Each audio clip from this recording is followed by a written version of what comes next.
বাচ্চাদের ক্ষেত্রে দেখা যায় যে অসহ্য যন্ত্রণা, কানের যন্ত্রণা মারাত্মক রকমের হয়ে থাকে এবং তখন বাচ্চাটি হয়তো বাড়িতে জ্বরে এবং যন্ত্রণায় ছটফট করছে, সেই মুহূর্তে কি তাকে কোনো মেডিসিন কানের জন্য ব্যথাটা নিয়ে যাওয়া পর্যন্ত স্বাস্থ্যকেন্দ্র? নিশ্চয়ই, কারণ জ্বরের যে ওষুধটা প্যারাসিটামল, এবং এই প্রসঙ্গে আমি বলে দিই বাচ্চাদের কিন্তু ইভেন বড়দেরও, ডক্টর তালুকদার সেটা বলবেন, সব থেকে সেফ জ্বর কমানোর ওষুধ হচ্ছে প্যারাসিটামল।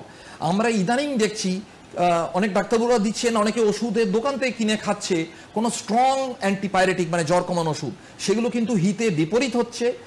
তার জন্য আমরা দেখছি বেশ কিছু বাচ্চা নানা ধরনের অ্যালার্জিক প্রবলেম নিয়ে আসছে, কোনো বাচ্চার স্টমাক বা অন্ত্র থেকে হেমারেজ হচ্ছে, এগুলো দেখছি। তো প্যারাসিটামল হচ্ছে সবার জন্য সেফ, তার একটা সঠিক ডোজ আছে। সমস্ত বাবা মা এই প্যারাসিটামলের ডোজটা তার ছেলের বাচ্চার কত লাগবে, ছেলে মেয়ের কত লাগবে এটা জেনে রাখা ভালো।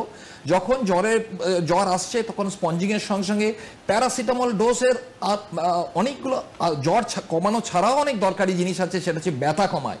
এটা হচ্ছে সব থেকে safest painkiller in children. তো ব্যথা কমানোর জন্য আপনি বললেন কানের ব্যথাও প্যারাসিটামলে কমবে, তা জ্বরের সঙ্গে সঙ্গে কানের ব্যথাও কমবে।